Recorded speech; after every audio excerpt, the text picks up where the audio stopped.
Hello and welcome to Two Therapists and a Microphone. I am Dr. Harrison Davis. And I'm Dr. Aisha Dickerson. Two Therapists and a Microphone is a show about mental health, wellness, relationships, and social issues that personally affect you. We broadcast live every Monday evening at 7 o'clock p.m. on the Our Black Media Network. We are two licensed psychotherapists with decades of clinical experience, and we want to hear from you. We want you to tell us about the situations and issues that you have going on in your life. So please visit our website, www.twotherapists.com, and click on Ask Two Therapists at the top of the page. Absolutely. And don't forget to like and share our pages. You can watch us on YouTube, Instagram, Facebook, and something else, Twitter. That's right. Yes, Twitter.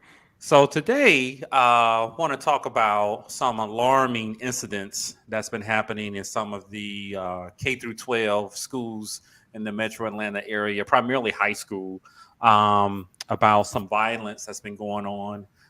Saw some recent incidents on news. Did you see that, Aisha, where the high school girl beat up the teacher out No, in Rockdale County? so I didn't because I don't watch the news. Good for I you. don't like the news. It's just I used to watch it, and every other day there was some type of violence on there. If it's, against kids, against black people, kids Yep. doing something to teachers, kids doing things to each other, and it's just too much for me. I get upset, makes me want to fight people, so I just stop watching the news Yes, altogether. let's not. Yeah, let's not do that. Yeah. So I watched the news because I've gone back to watching the news. I gave it a moratorium for about 2.5 years, but I was alarmed. I know kids get into fights. I know high schoolers get into fights, but I was alarmed by that video. The little skinny girl had to be at least ninth or 10th grade. She beat up the teacher. She beat up the teacher, and the teacher tried to close the door, slammed her to the ground, beating up on her. People were videotaping it. Some of the other teachers looked like they were afraid to do something. I've learned to understand that teachers are not obligated to intervene. I have learned that since then. But the teacher ended up with a broken leg, and she was injured throughout the fight.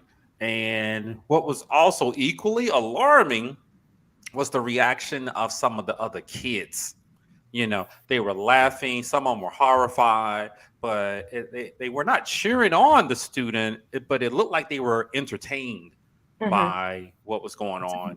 So that was equally as alarming. And then every day I'm hearing about students getting shot, not always on campus, but a 16-year-old at their home, and you go back to school and you have to notify the school community.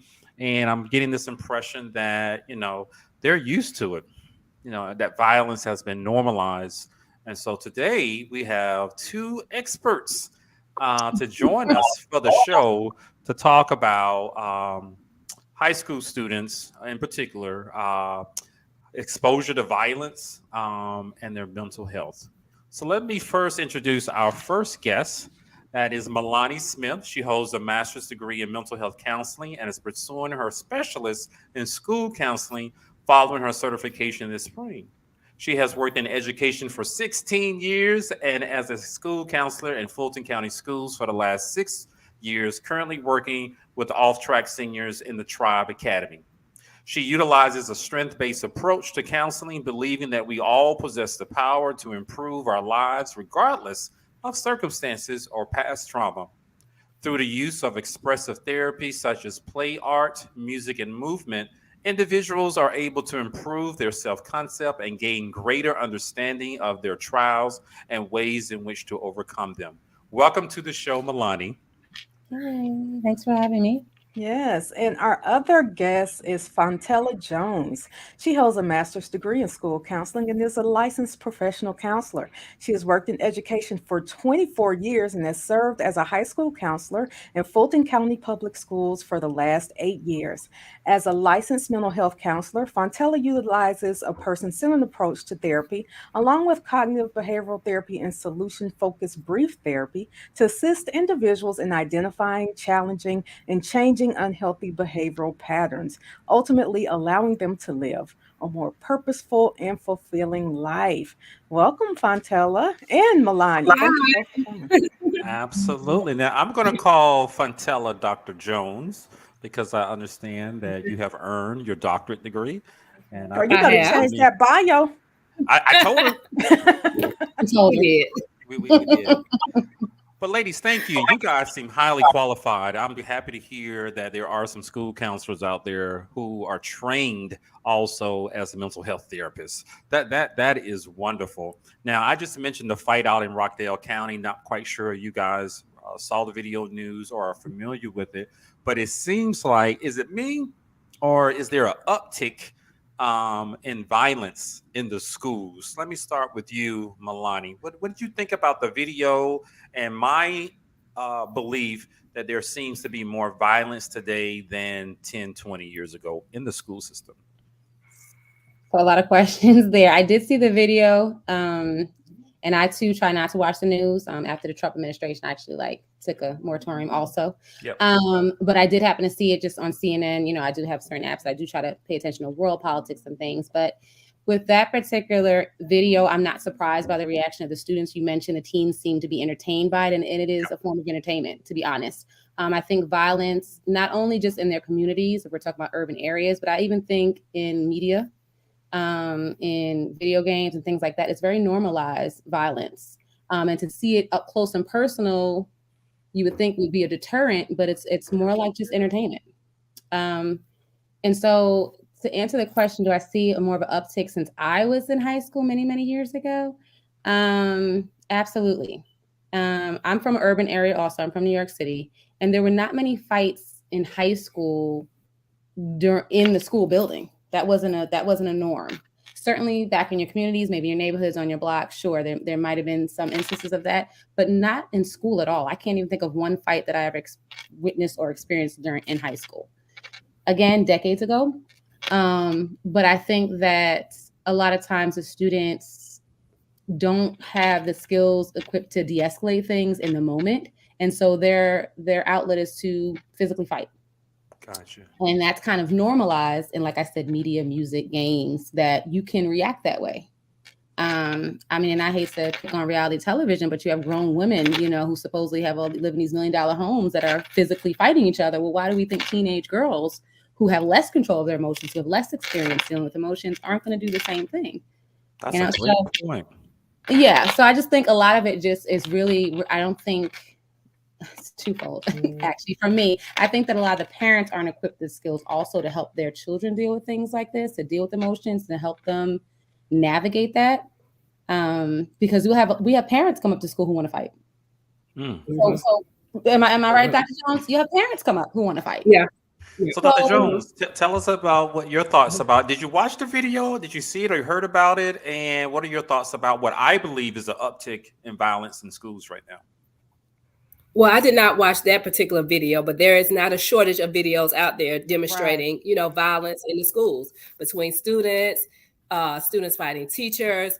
And to kind of piggyback on what Milani was saying, a lot of times they are just mirroring what they see at home. Like parents come up to the school violent, using profanity, wanting to fight other parents, actually wanting to fight students. I know it's unbelievable. And I've been in education for 24 years. So there's been an uptick since I started in education in 1998. Like it's horrifying to see, just how violence is normalized, and the students, they're entertained by it.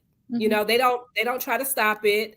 They may not necessarily encourage it, but for the most part, they just stand by and they videotape it and they airdrop it, and it's all around the school. So there's definitely an uptick in this. It's very alarming.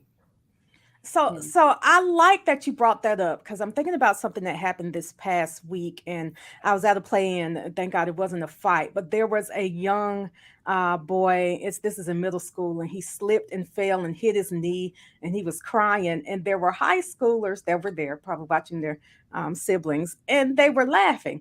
And I have to admit, my 17-year-old was one of them.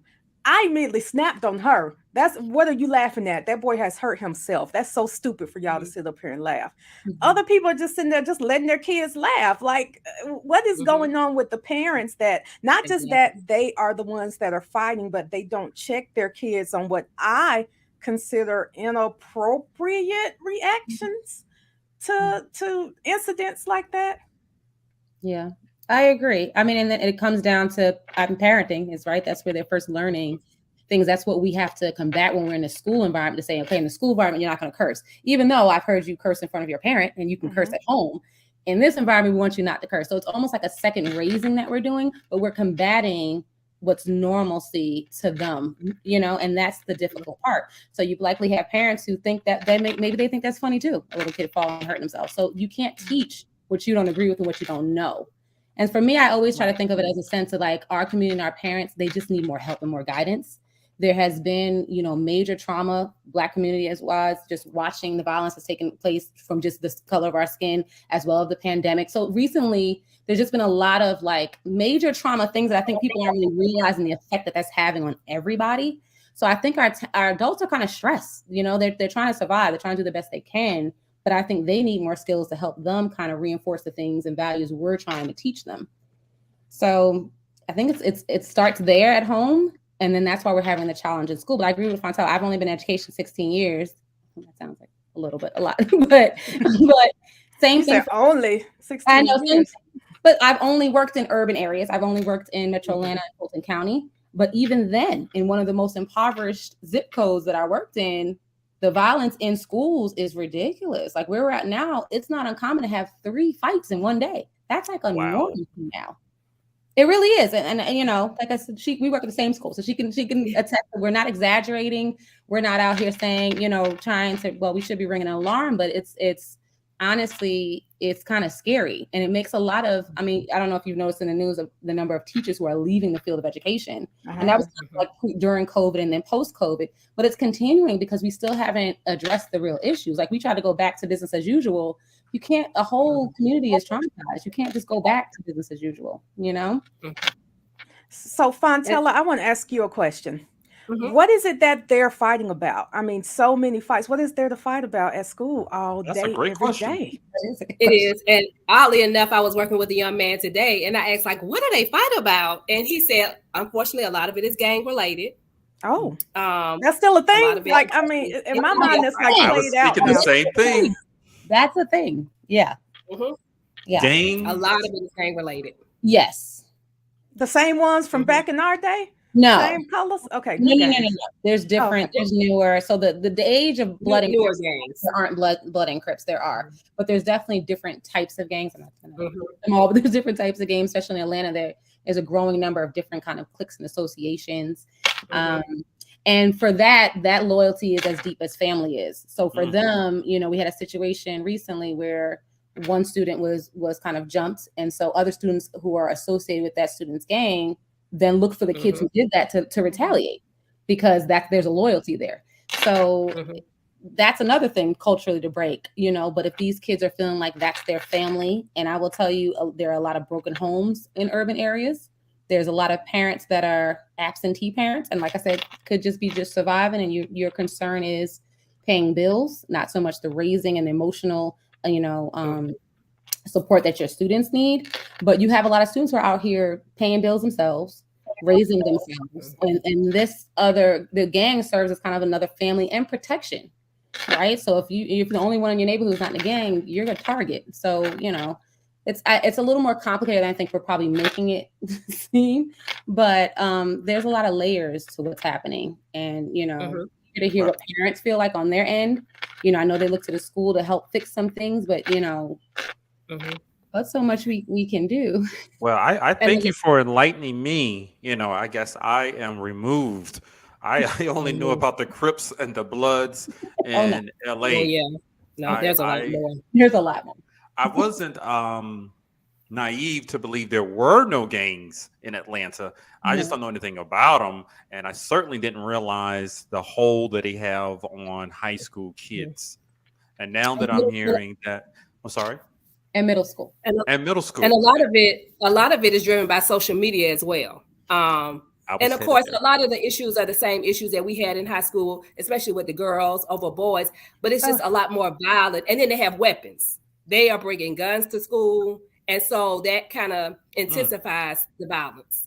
So that's a bigger issue to me. Like the guns, the knives, do they just not know how to fight? Or, I mean, I guess it's just, if I'm losing, I'm going to win under any circumstance. Like we can't just get beat anymore. And why so violent? You know, we had fights when I was in high school. Right. It was more like wrestling. No one went to the hospital. Nobody was cut.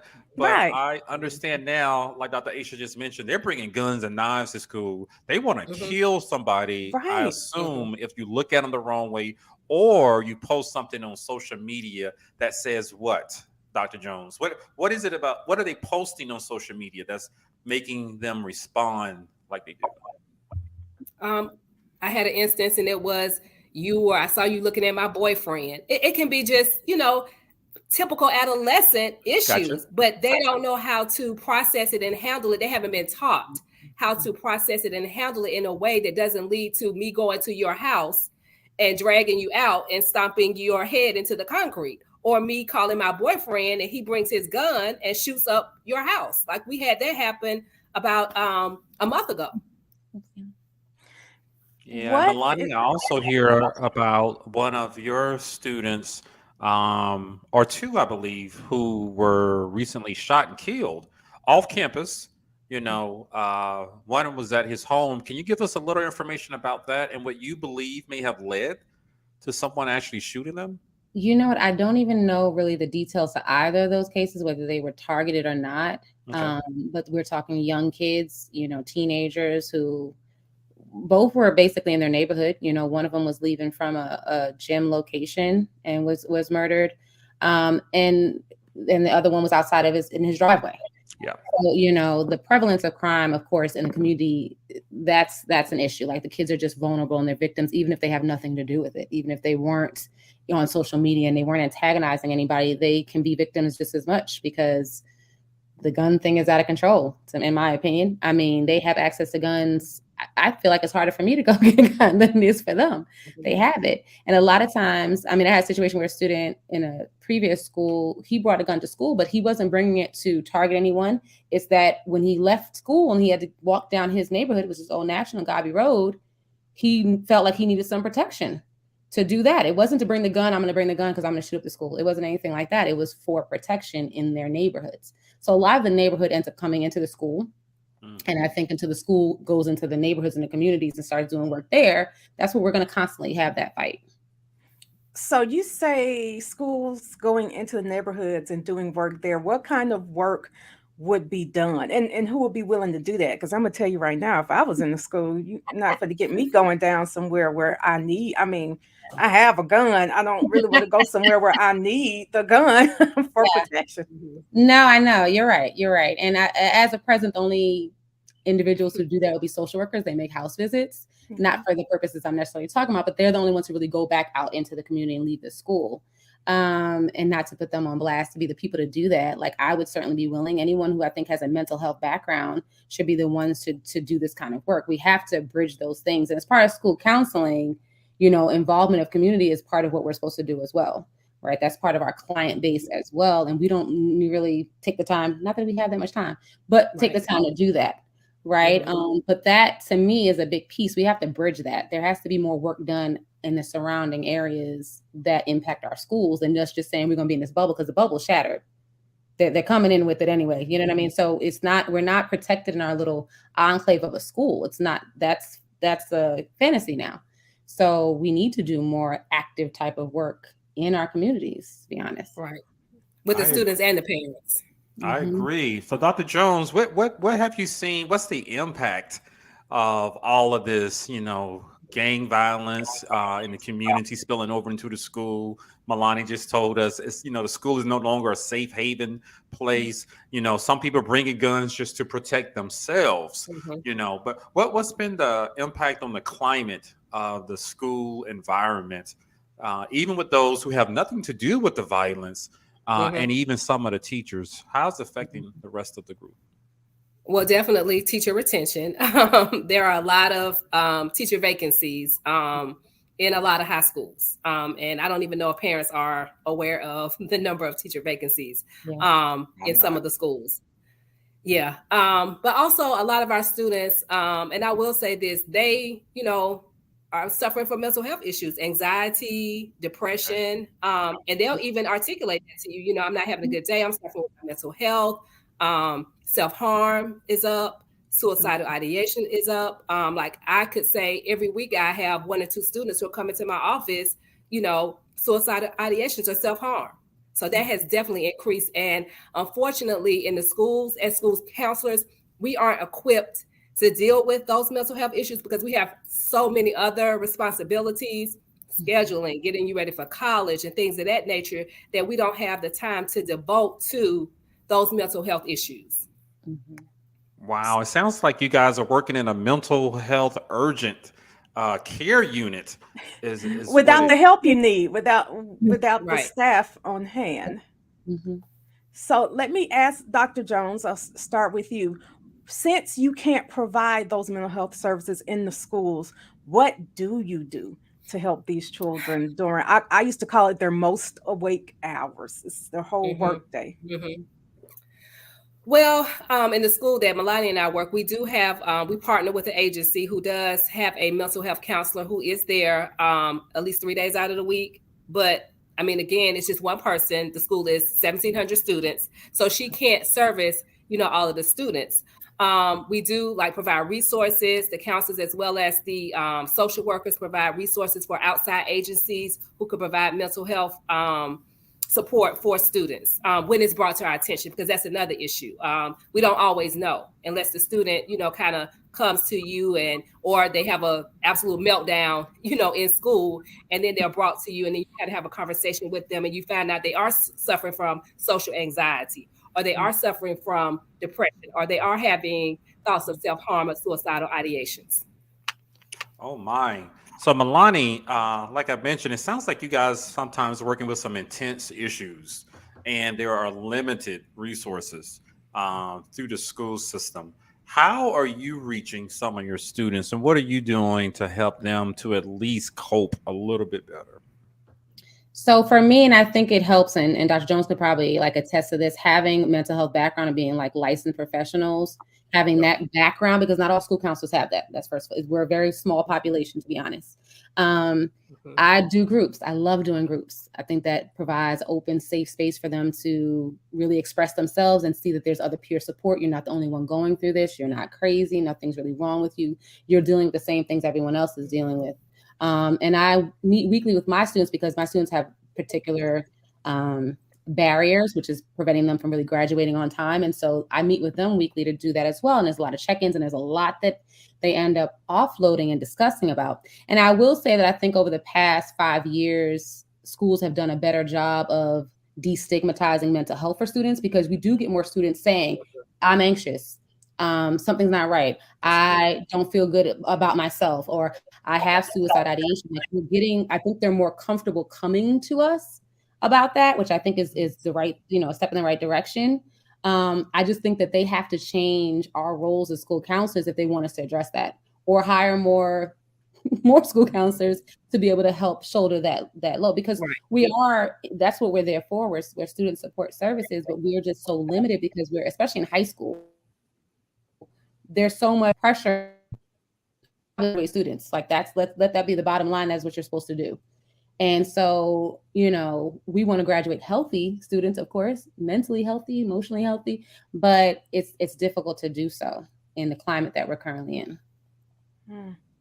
So my next question is for these students who are violent, and my mind is possibly the same people over and over again, what type of punishments do they receive, them or their parents? Because I'm also like, if it's the same kid, should the mom go to jail?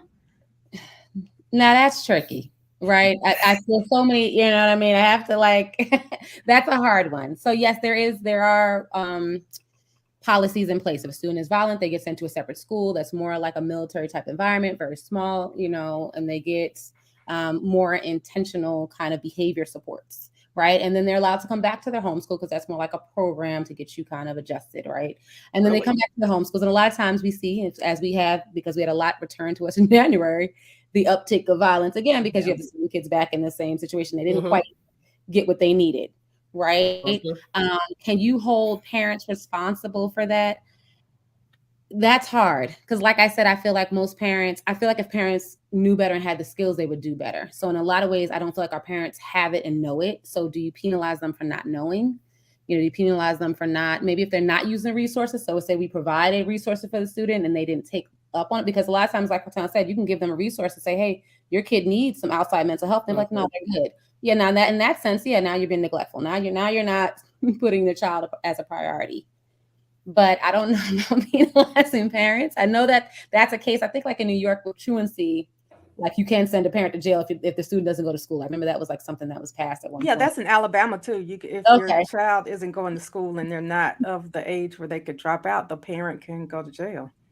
Yeah.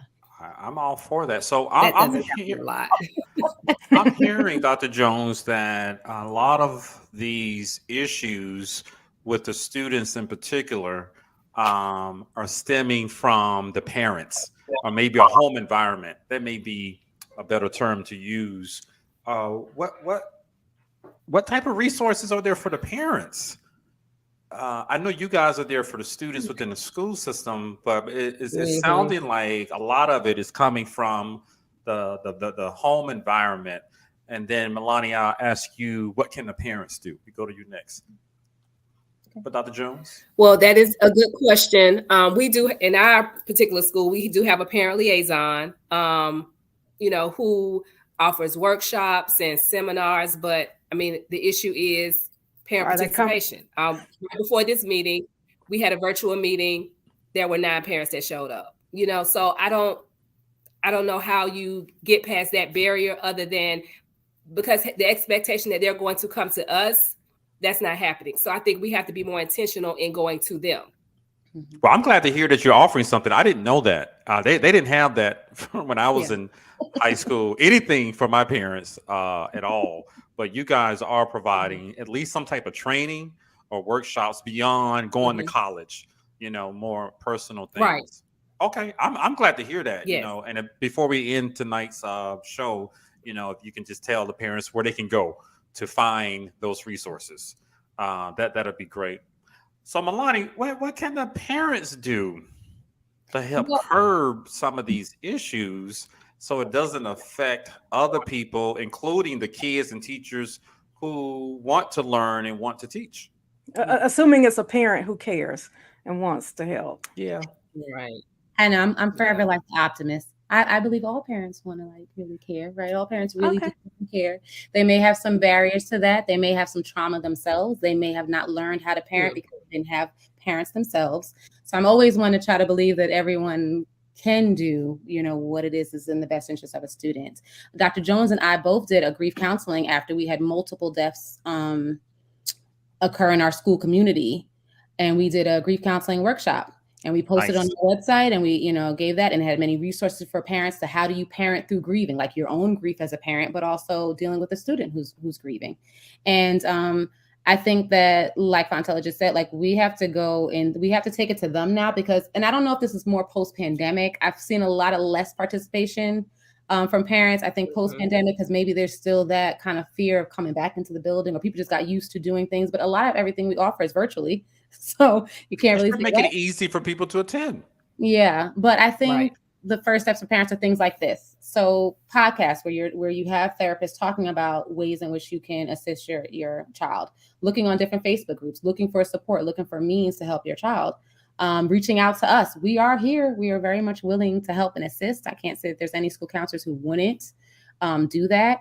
And then really just sitting down and listening to their child. Right. A lot of times they are telling you what they need. They are crying out for some type of help, attention. They need something. You need to listen to them. Maybe they need a whooping. And I also think what I find a lot of times is some of the parents are open to counseling for their child. But what I like to say is it needs to be the family. because the issue is not just necessarily the child. Like you as the parent need to also participate in the counseling process as well. So I think that would help, because a lot of times they just want to send their kid to therapy and there's nothing wrong with me, it's all the kid, and that's not the case. So more family counseling, I think, would also benefit. Yes. I see. So I'm going to ask you guys a political question. You don't have to answer it if you don't want to. You know, there is a movement with one of the political groups about handing out vouchers to parents to send their kids to other schools, particularly private schools, and using some of the tax-based property tax funds to pay for it. There's a large, huge movement for, and there's an opposing side who is saying no. What do you guys think about some of these parents who cannot afford to live in another neighborhood? They're entrenched in the community, and giving them options to send their kids to other schools, particularly private schools. Any thoughts about that? You don't have to answer if you don't want to, but you know, we're all grown folks and we're in a political time, but you guys brought up some issues that I think a lot of Black folks don't think about. But what are your thoughts about that? No, I have a lot of opinions about this. I actually do. As an educator, I'll say first and foremost, the idea that you're going to give a small population of students in a certain community the opportunity to have the education they deserve is a problem. That's problematic. I prefer that they pour money into those school systems to make all the schools in any area the best they can be, as opposed to these options out. Because yes, you can give some vouchers and you cherry pick the brightest and best out of the community and you send them over here to this school and perform over here. What about the rest of the kids? Yeah. Right. So I don't feel like that's a solution for the entire system. I think that's a good solution. That's a temporary quick fix for a parent who says, my kid can do better than what you're providing them here. Please let me allow them to send them somewhere else. Absolutely. That's very individualistic though, right? That's not a systems approach to fixing something that's clearly broken.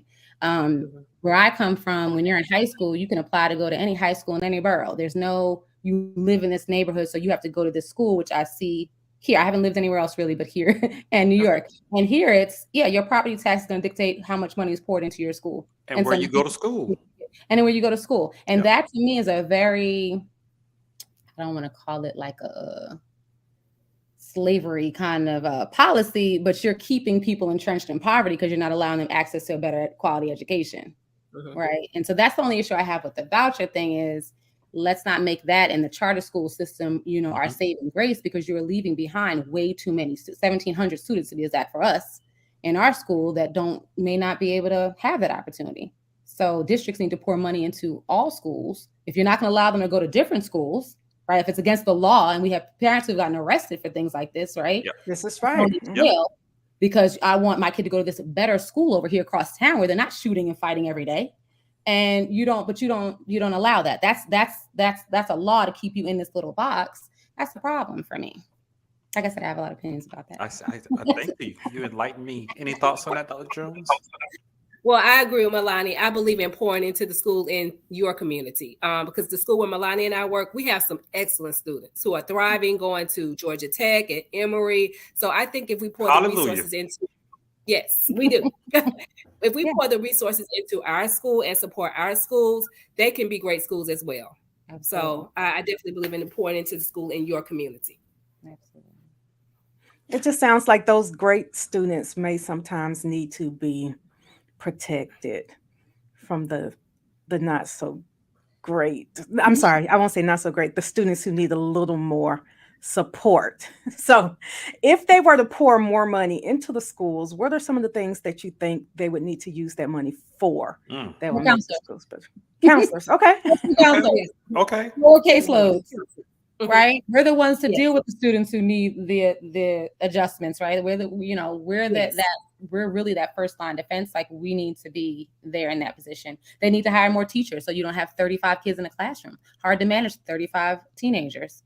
Right. How could you get more teachers in there, though? Aren't they leaving? Is it that they need more money? That would help overall, I think, education-wise. Teachers, I think teachers are looking at it as, I can go work somewhere else for less stress. A lot of times the teachers you'll find in the schools that we serve really do it out of like the goodness of their heart. Like this is a population that they're dear to. They really want to work here. I've met those teachers. Why they do it. Yeah. And that's their motivation. Yeah. But yes, more money. I mean, some areas, I think in Chicago, you get like a little stipend if you work in a high risk area. Mhm. Well, our county doesn't have that. Like perhaps you should employ that, teacher retention. I mean, it's sad to say money rules a lot of things, but it does. It does in this country. So yeah, pour more money in. And let's see where it goes. And so that we can expose our students to things outside of their neighborhood. A lot of times, we may go to the higher ups and we don't have the money for that. And our parents can't, they don't have the money to kind of offset the cost. So it's just money would definitely make a difference. Mm-hmm. Gotcha. So guys, what type of tips or suggestions would you have for the students in these schools where fighting and violence and gangs appear to be the norm? If you don't participate, you're entertained by it. And I can only imagine the impact of that once these kids grow up to be adults. But what type of suggestions or tips do you have for the students to fight some of this internally with themselves or within their community? Let's start with you, Dr. Jones.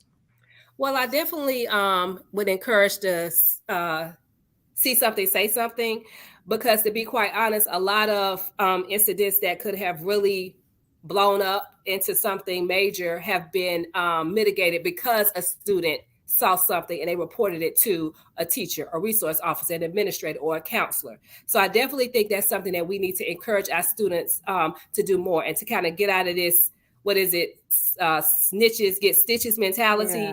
Yeah. But just to, when you see something, report it. And a lot of our students, they do that. And that's definitely kind of prevented some things from escalating to an extremely volatile level, at least at our school. Gotcha. Milani? We have this thing called Restorative Circle that has started. It's not unique to our school, but there's a lot of posters and flyers for students to do just what she's talking about. If you have a conflict with someone, let's get into a circle and have this conversation about it before it gets to a violent piece. And I think that's something that we can tell students to definitely do. Don't think that you can't come to an adult and have some assistance with some of the issues you're dealing with. Like, rely on us. That's what we're here for. Use us as best you can to help you with everything that's going on in the school. Okay. Gotcha. So my next question is, considering that you all are working in this area with so much violence, I imagine there's a lot of stress and is dangerous. What do you do to protect yourself? We can start with you, Milani. And self-defense. What about you? Let's start with you, Milani. So, it's so funny. I think once you've been in education over like 5 years in environments like this, not to really jump into fights, to allow your resource officers to do the things that they need to do. And mistakenly this year, there was a situation where one of our administrators was, a young lady was kind of in the midst of something. And I felt compelled to assist in that situation because there wasn't anyone around. And, once police gets there and they're trying to break things up and they pepper spray and they don't make announcements about they're going to pepper spray. And so I, my hands, luckily not my face, but, my hands got pepper spray and everything. It's really hard because, you want to help, but it's really not in our best physical and mental ability to jump into things like that. There are people at our schools who are there to do those things. And so but it is difficult because it's hard to see, another adult fight and you want to help and assist your fellow coworker. You do, you know what I mean? Because that can lessen the injury to them as well. If you like them, if it's somebody you like. Yeah, I guess so. But I think self-care wise for me, and this has been years in the making, I don't bring work home. I don't do work in the space of my home. My home is a sacred space. I don't do anything unless they're I do have a work cell. So unless there's something that has happened that I know students may need to reach out to me, my phone goes in my closet, in my bag, and I don't touch it until I get back in the morning. And that's just creating those boundaries so that I can have some peace and some just an emotional break, to be honest, to just kind of either process, but just to not deal with the things that are occurring at the school, because it is stressful. It is a heightened situation, especially with school shootings. And when we have lockdowns announced over the, it's difficult because you have to admit you are getting heightened sense like, oh, something's going on. And it's like, okay, everything's okay. Oh no, something else. Oh, now there's a fight. You know what I mean? Like it's constant, up and down. And like you said, students that come to your office with major issues, it's a lot. It's a lot. And if you don't really take the time to either put some boundaries in place or have some real specific like self-care regimens implemented and followed, we should know better because we know better, right? Like we're all licensed, we know better, but it's a matter of really implementing those and making sure you do them. And I would encourage parents to do the same, to be honest. And I talk to my students about self-care all the time. What do you do to help alleviate the stress? How do you deal with grief? How do you deal with stress? Like those are conversations you have to have because there may not be anybody at home telling them how to healthy cope with things, Mm-hmm. Wonderful. What about you, Dr. Jones? Well, for me, boundaries as well is very important. At 3:45, I leave and I'm done. There was a time when I would have my email on my phone and I would be checking. None of that. So when I'm off. And that's definitely helped me from a mental perspective to not, carry the work home with me. So I would say for me, that definitely has been the biggest thing as far as my self-care is concerned. So you check out. I don't blame you as I'm listening to you to describe something that sounds like a war zone sometimes and going to battle when all you're trying to do is help people to graduate and be productive citizens in our society and, go on to college or VOTEC school or something like that. So that is, I commend you guys for doing what you do and giving the suggestions that you guys gave. I'm hoping some of the politicians heard you, particularly in your county, people who can make some decisions. So we're at the end of today's show now, and you guys have really enlightened me and educated me about some things. But I'm going to give you two an opportunity to give us what's your final word, final thought, that you want to share with the audience about what's going on with some of our primarily Black high schools that are out there. I want to start with you, Dr. Jones. I would definitely encourage parents to get more involved, not just in their students' lives, but in the school. Find out what's going on, in the school. Get involved. A lot of parents are so unaware of just even, when grades go home. Like I've had students, they've gotten to their senior year and the parent says, oh, I didn't know he was failing. So it's important to get involved with the opportunities that the school has for you to assist your students, not just academically, but from a social, emotional perspective as well. Thank you. Milani? Yeah, I would definitely piggyback off that. We are a resource. We are here for you. Our job is to support not only your child, but you as well. So use us, contact us, speak to us if you are dealing with anything. And I think sometimes they think we're only concerned with the academic piece. We're concerned with all things that might affect them academically also. So whatever may be going on in your home, whatever you might be dealing with or struggling with, please feel free to reach out to your school counselor.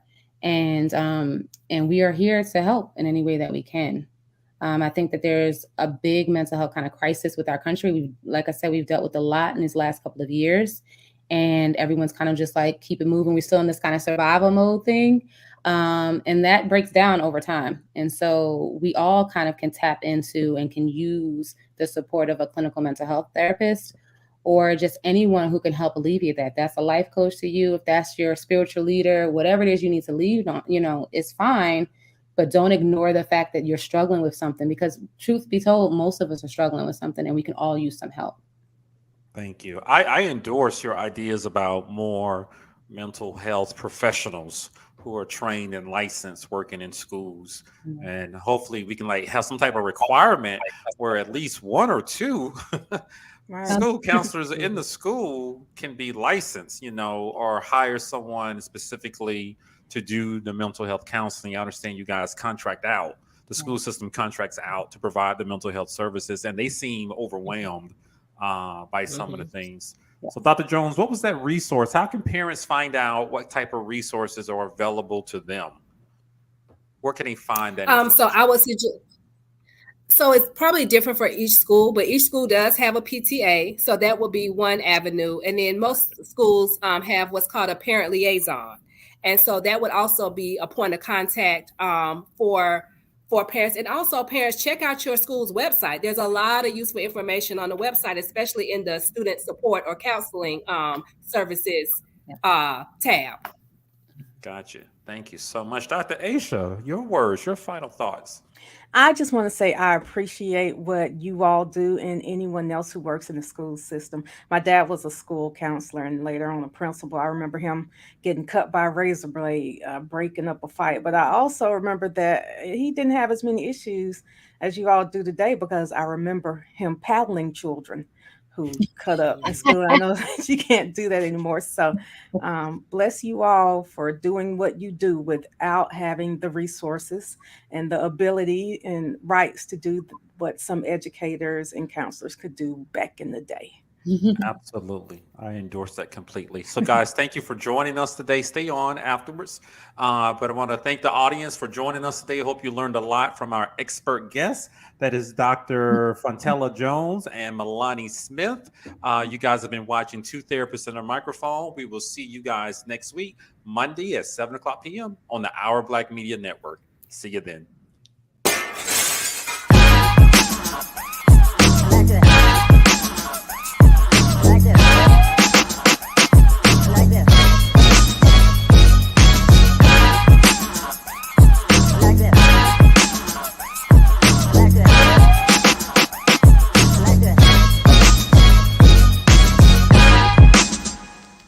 I like that.